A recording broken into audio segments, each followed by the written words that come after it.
ওগো তায়েফের কাফেরেরা, আমার শরীরটা আমি পেতে দিলাম, আমার শরীরে যত পারো পাথর মারো, আমার নবীকে আর আঘাত করো না। এইরকম ভাবে আমার নবীকে পাথর মারতে মারতে এমন রক্তাক্ত করেছে, আমার নবীর শরীর থেকে রক্ত ঝরতে ঝরতে তার জুতা পর্যন্ত রক্তে লাল হয়ে গেছে, জুতার সাথে পা আটকে গেছে। এত কষ্ট দিয়েছে তায়েফের কাফেরেরা। আমার নবীকে যায়েদ ইবনে হারেসা নিয়ে যাইতে যাইতে একটা পর্যায়ে একটা বাগানের মধ্যে প্রবেশ করলেন, নাখলা নামক একটা জায়গা। ওই বাগানের ভিতরে আমার নবীকে নিয়ে যায়েদ ইবনে হারেসা প্রবেশ করলেন।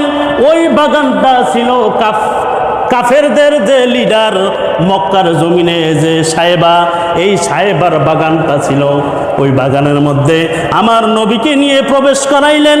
প্রবেশ করার পরে আমার নবী দাঁড়াইতে পারে না, কাফেররা এত অত্যাচার করেছে। আমার রাসূলুল্লাহ সাল্লাল্লাহু আলাইহি ওয়াসাল্লাম তায়েফে যাবেন, সঙ্গে কে? যায়েদ। আল্লাহর নবী মুহাম্মদ আরবি সাল্লাল্লাহু আলাইহি ওয়াসাল্লাম সেখানে চলে গেলেন। কিতাবের মধ্যে পাওয়া যায় নবীজি সাল্লাল্লাহু আলাইহি ওয়াসাল্লাম তায়েফে গিয়ে বড় বড় প্রভাবশালী যে সমস্ত লোকজন ছিল তাদেরকে দাওয়াত দিলেন। কেউ দাওয়াত কবুল করলেন না। আমার নবী তায়েফে 10টা দিন দাওয়াত দিলেন, কেউ দাওয়াত কবুল করলেন না। 3 ভাইয়ের কথা কিতাবের মধ্যে উল্লেখ করা হয়, প্রভাবশালী 3 ভাই। তাদের কাছে আমার নবী দাওয়াত নিয়ে গেলেন, বললেন আমি সত্য নবী, আল্লাহ তাআলা আমাকে নবী হিসাবে প্রেরণ করেছেন, আপনারা কালেমা পড়েন, আমি আপনাদেরকে কালেমার দাওয়াত দিতেছি, আপনারা কালেমা পড়েন, মুসলমান হন। কিন্তু এক ভাই বলল যে তোমার মতো মানুষকে আল্লাহ তাআলা নবুয়ত দান করছে, দুনিয়ার জমিনে আর কোনো মানুষ কি নাই? তোমার মতো মুহাম্মদকে আল্লাহ তাআলা কি জন্য নবুয়ত দান করবেন? আর এক ভাই ডেকে ডেকে বলতেছে কুরাইশ বংশে আল্লাহ তাআলা নবী প্রেরণ করবে কেন? কুরাইশ বংশ ছাড়া এই দুনিয়ার জমিনে আর কি কোনো বংশ নাই? আর কোনো কি বংশ নাই? আল্লাহ তাআলার কি ঠেকা পড়েছে যেই কুরাইশ বংশে আল্লাহ তাআলা নবী প্রেরণ করেছে? আর এক ভাই বলল মুহাম্মদ আমি তোমার চেহারা দেখতে চাই না, তুমি এখান থেকে চলে যাও। আমার নবী নিরুপায় হয়ে সেখান থেকে চলে আসতেছে, মনে বড় ব্যথা। দাওয়াত নিয়ে আসছিলাম, একজন মানুষও দাওয়াত কবুল করে নাই। এই রকম করতে করতে আল্লাহর নবী যায়েদ ইবনে হারেসাকে নিয়ে আবার মদিনার পথে চলল। এদিকে কাফেররা তারা কি করলো, কিছু কিছু বাচ্চাদেরকে আমার নবীর পিছনে লেলিয়ে দিল যে এই লোকটা একটা পাগল, যাও তাকে পাথর মারো। ওই সমস্ত ছেলেগুলো আমার নবীকে পাথর মারতেছে পিছন থেকে। কিতাবের মধ্যে পাওয়া যায় আমার নবী আলাইহিস সালাম তায়েফের জমিনে একবার দুইবার নয় 3 বার বেহুশ হয়ে পড়ে যায়। 3 বার বেহুশ হয়ে পড়ে যায়। একবার বেহুশ হয়ে পড়ে গেলে কাফেরের দল আমার নবীকে উঠাইয়া বলে যে হাঁটতে থাকো, হাঁটো। আমার নবী হাঁটতে পারে না, পাথর ফিক্কা মারে। আমার নবীর শরীরে যেইখানে লাগে সেইখান থেকে ফিটকি দিয়ে রক্ত বের হয়। এই রকম করতে করতে আমার নবী পড়ে যায়। আবার কাফেরের দল আবার উঠাই বলে দৌড়াও মুহাম্মদ দৌড়াও। আমার নবী দৌড়াইতে পারে না, ধীরে ধীরে হাঁটতেছে, আবার পাথর মারতেছে। এইভাবে পাথর মারতে মারতে আমার নবী 3 বার বেহুশ হয়ে যায়। যায়েদ ইবনে হারেসা শেষ পর্যন্ত নিরুপায় হয়ে বলতেছে তোমরা আমার শরীরটা আমি পেতে দিলাম, ওগো তায়েফের কাফেরেরা আমার শরীরটা আমি পেতে দিলাম, আমার শরীরে যত করো না।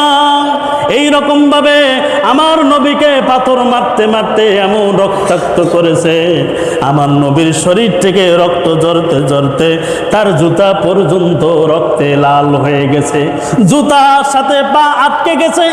এত কষ্ট দিয়েছে তায়েফের কাফেরেরা। আমার নবীকে যায়েদ ইবনে হারেসা নিয়ে যাইতে যাইতে একটা পর্যায়ে একটা বাগানের মধ্যে প্রবেশ করলেন, নাখলা নামক একটা জায়গা। ওই বাগানের ভিতরে আমার নবীকে নিয়ে যায়েদ ইবনে হারেসা প্রবেশ করলেন। ওই বাগানটা ছিল কাফেরদের যে লিডার মক্কার জমিনে যে সাহেবা, এই সাহেবার বাগানটা ছিল। ওই বাগানের মধ্যে আমার নবীকে নিয়ে প্রবেশ করাইলেন। প্রবেশ করার পরে আমার নবী দাঁড়াইতে পারে না, কাফেররা এত অত্যাচার করেছে আমার নবীকে। একটা পর্যায়ে তাকে শোয়াইলেন। শোয়ানোর পরে ওই বাগানের ভিতরে ওই যে সাহেবা তিনি এবং তার একজন দাসী উপস্থিত ছিলেন। থাকার পরে সাহেবা ডেকে ডেকে বলে তার দাসীকে, এই বাগান থেকে কিছু খেজুর নিয়ে কিছু আঙ্গুর নিয়ে নবী মুহাম্মদকে দিয়ে আসো, মুহাম্মদ অসুস্থ,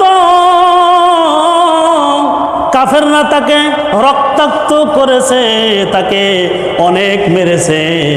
সাহেবা ডেকে ডেকে বলে, দেখেন সাহেবা একজন কাফের মানুষ, আমার নবীর পিছনে কত ষড়যন্ত্র করেছে, তারপরও ওই সাহেবা ডেকে ডেকে বলে, তায়েফের কাফেরেরা তোমরা এই কাজটা ভালো করলা না, তোমরা এই কাজটা ভালো করলা না। আমার মতো একজন মানুষ, আমি একজন কাফের মানুষ হয়েও তোমরা এই যে মুহাম্মদ তাকে যেইভাবে আঘাত করলা আমি সহ্য করতে পারি না। ওগো তায়েফের লোকেরা তোমরা এই কাজটা ভালো করলা না, এই কাজটা তোমরা ভালো করলা না। এই দিকেই এই ঘটনা প্রত্যক্ষদর্শী হয়েছেন স্বয়ং জিবরাইল আলাইহিস সালাম। আল্লাহ তাআলা আসমানে বসে তিনিও এই ঘটনা দেখতেছেন যে তার হাবিব রক্তাক্ত হয়ে গেছে, তার হাবিবকে মারধর করতেছে। এটাও আল্লাহ তাআলা স্বয়ং প্রত্যক্ষ করার পরে জিবরাইল আলাইহিস সালামকে পাঠাইলেন, গো জিবরাইল যাও যাও আমার নবীর কাছে চলে যাও, আমার নবীকে গিয়ে সান্ত্বনা দাও, আমার নবীর পাশে গিয়ে দাঁড়াও, আমার নবীকে বলো যে সে যদি চায় তাহলে আমি এই যে দুইটা পাহাড় তায়েফের পাশে যেই দুইটা পাহাড় আছে আমি পাহাড়ে চাপা দিয়ে ওই কাফেরগুলোদেরকে আমি হত্যা করে ফেলি।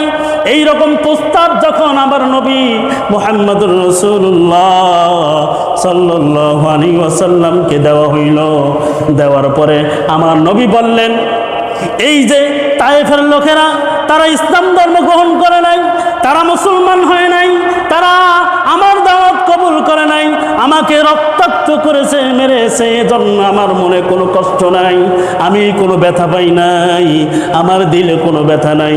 হয়তো এরা ইসলাম ধর্ম গ্রহণ করে নাই, হয়তো তাদের বংশের কোনো লোক ইসলাম ধর্ম গ্রহণ করতে পারে, এদেরকে যদি নিঃস্ব করে দেওয়া হয়, ধ্বংস করে দেওয়া হয়, তাহলে আমি মুহাম্মদ কাদের কাছে গিয়ে ইসলামের প্রচার করব? সুবহানাল্লাহ। এদেরকে যদি ধ্বংস করে দেওয়া হয় তাহলে আমি ইসলামের দাওয়াত কাদের কাছে দিব? তা এরা যদি ইসলাম ধর্ম গ্রহণ না করে, এদের বংশের কোনো লোক হয়তো ইসলাম ধর্ম গ্রহণ করবে।